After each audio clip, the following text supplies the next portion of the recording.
Bonjour à tous, à Maïkon. Au nom de Dieu, le clément, le miséricordieux, je vais tenter d'expliciter le secret d'une vie épanouie dans le soufisme. Tout d'abord, à notre état originel, nous étions éteints notre Seigneur. Dans la sourate 7, El-Araf, Dieu nous dit « Et quand ton Seigneur tira une descendance des reins des fils d'Adam et les fit témoigner sur eux-mêmes, ne suis-je pas votre Seigneur ?» Ils répondirent « Mais si, Bala, nous en témoignons. » Verset 172. Tout au long de notre vie, notre âme éprouve un manque qu'elle cherche à combler. Ne sachant comment s'y prendre, certains passent leur vie à jongler entre les plaisirs de la vie. Ces plaisirs sont eux-mêmes éphémères et de très courte durée. Mais leur enchaînement donne à l'individu une sensation de continuité dans le bonheur, la plénitude, la réalisation de soi. Il existe cependant un bonheur dont la source est intarissable. Un bonheur dont on ne se lasse pas, un bonheur durable et éternel. Il s'agit du retour à l'état originel de notre être. Ce retour se répète tout au long de la vie du cheminant. C'est à la fois le commencement et l'aboutissement du chemin spirituel, l'extinction dans la présence divine.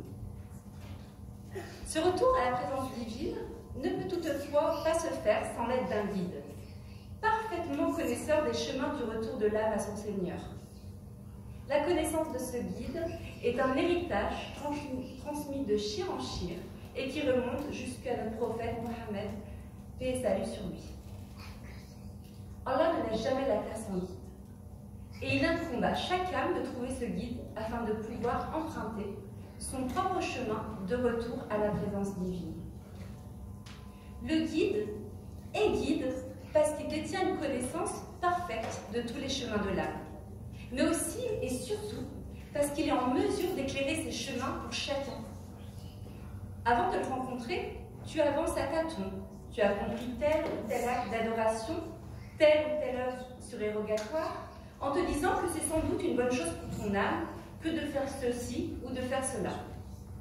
Mais une fois ton acte achevé, tu n'as aucun moyen de savoir si, oui ou non, tu es devenu meilleur que la personne que tu étais avant de l'avoir accompli.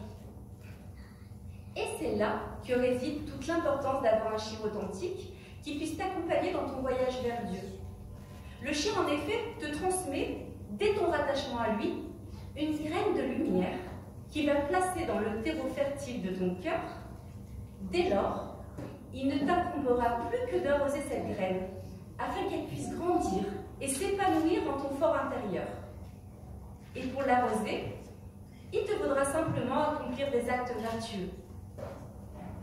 Grâce donc à cette graine que le chir aura placée en ton cœur, et que tu seras en mesure de contempler, de jour comme de nuit, yeux ouverts comme fermés, tu pourras savoir à n'importe quel moment si tu marches sur la bonne voie ou si tu t'égares.